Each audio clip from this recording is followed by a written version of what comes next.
Hey, Penny Prepper here. So I wanted to make a quick video about future video ideas that I have. I'm really excited because I just went out and got all my hunting tags. So I got a deer, my general elk, and a turkey and a wolf. And then over where my dad lives, you can actually get 4 over-the-counter white-tailed doe tags. And that's actually how I got my 2 deer last year. So I definitely want to get some deer, and I definitely want to get an elk. So cross your fingers. And then last year I got a turkey too, which we had for Christmas dinner. So the videos that I want to do here in the future, which rifle season hasn't started yet, so this is going to be, rifle season starts October 26th. So these are future, it's the 19th, so a little like a month and a half away if I get some deer or an elk. But yeah, so one video that I want to do is on how to process your own deer, because if you want to be a prepper, you want to be self-sufficient, you have to know how to process your own animals. And, that's something that you don't want to have to learn after a shit hit the fan scenario. You want to be able to be confident and know what you're doing. So I want to do a video on that. And then I also want to do a video on how I make my jerky, my Montana famous jerky. Well, I guess my dad and my kids really like it, so I guess it's family famous, but whatever. So because I really want to turn, if I can get 2 deer and an elk, I'll be super happy, because I want to do 1 deer just jerky and 1 deer just burger, except for, of course, the back straps, which are delicious.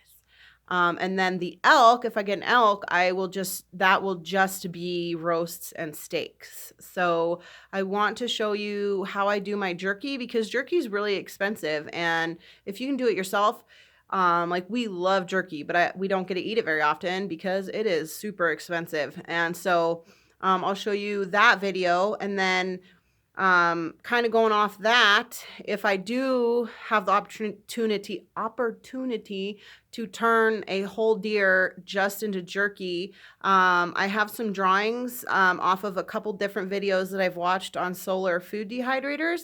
So I have some drawings on my own solar food dehydrator that I want to build. So I'm gonna do a video on that, and hopefully I can get it finished before hunting season, so that way if I do get a couple deer, then I can show you that using that dehydrator. Because like last year I did probably wet weight about 25 pounds of jerky, but I just did it in my oven. But if I'm gonna jerk a whole deer, I do not want to use my oven, because I want to save money on my power bill. And in Montana, we have a lot of beautiful days where it might be 10 degrees outside, but it's absolutely bright and sunny and beautiful out, and a solar food dehydrator will still absolutely work even if it's 10 degrees outside, as long as you have that sun.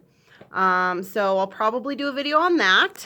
And then I also have here this buckskin that I did last springtime. And so I do want to show how to do buckskin. This is a wet process wet scrape brain tan buckskin. And then that one up there is too, but that one I ran out of time and I had to let it dry, so it's stiff. So I need to redo it. I just need to re-soak it. But with this, you can use anything fatty. So that's why because each animal has the perfect amount of brains to tan its own hide. Isn't God amazing? But I don't use brains. I'm just not quite there yet. But you can also use like eggs, or even olive oil. I bet you could use coconut oil, but I use Murphy's oil soap because it leaves this kind of faint like smell of that. It's just really fresh smelling. But this one's white, and I didn't sew up the holes. You can get the sinew from the tendons and use it to sew up these holes, but I I ruined my sinew, and then I think my dog got some of it. So yeah, I didn't do that. But this is white because it hasn't been smoked yet. If you smoke your hides with some punky wood, it makes it so the bugs stay away, and it makes it last longer. And it also, if you get it wet, it won't stiffen back up. So like this one, if I got it wet, I would have to work it all over again to soften it back up. Whereas after it's smoked, they will maybe get a little stiff, but not stiff like that one is. So because that one's just stiff as a board. So yeah, I think I'll do that. I'll show you a couple videos on that. And then if I get an elk, I will be demonstrating the Indian style of tanning a hide, which it's called the dry scrape method. And you have to string it up on a big frame, and then you have to scrape it. And they would usually use like a shin bone or something, but it has this perfect like flat end where the joint used to sit. And maybe it's a thigh bone, I don't know, but there, the bone kind of curves around where the joint used to be, and they'd use that to scrape it. And especially with like buffalo hides or elk hides, they're just too heavy to do a wet scrape method. So you have to do that dry scrape method, and you also thin them out because there's a lot, like the neck area and all that has a lot of really thick skin. So anyways, I'm getting really excited because I love hunting. And I love saving money by processing my own deer and feeding my family healthy, meat that exactly where it came from. And my kids just absolutely, I can get them to eat deer any day of the week. It's so much harder to get them to eat beef and stuff, but yeah. And then if you have never had a wild turkey, I am telling you, if you ever have a chance to get a turkey, they're a lot darker meat than the store-bought ones, but they taste so much better. I never want to eat a turkey from the store again after I got mine, and it was so good. But anyways, and then another video that I will do is an inexpensive way to save up some storable food, which is actually another Indian method called pemmican.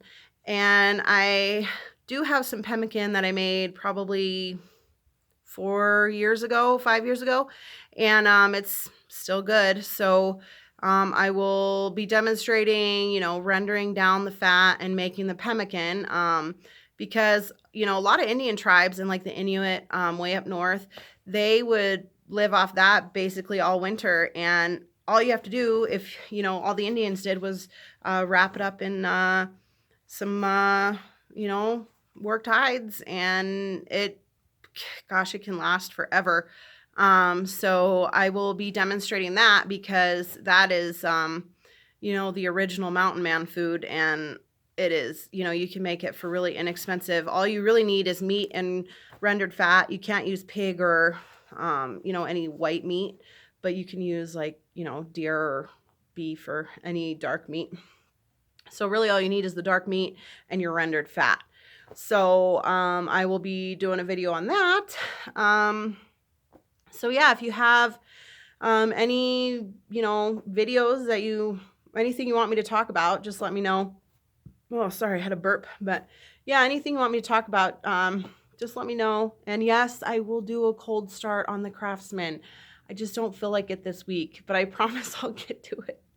So yeah, so that's a couple video ideas. And I'll also be showing you eventually after hunting season, I will show you the system we have rigged so that we can square up those 12-foot logs to replace the 4x4s for the pole barn. And so I'll be showing you that because that's going to save me, like, I don't know, I have it, but I think it was like $400 and something bucks for those 4x4s. So that's going to save me a lot of money. And then right here is my wood burning stove that I'm going to clean up, and it's got a leg missing, so I'll have to get a leg on it. But guess how much I paid for that? $0. All we had to do was pick it up, and it's a heavy son of a bitch, but it goes back to what I always say: anything is possible if you're willing to put a little bit of sweat equity into it.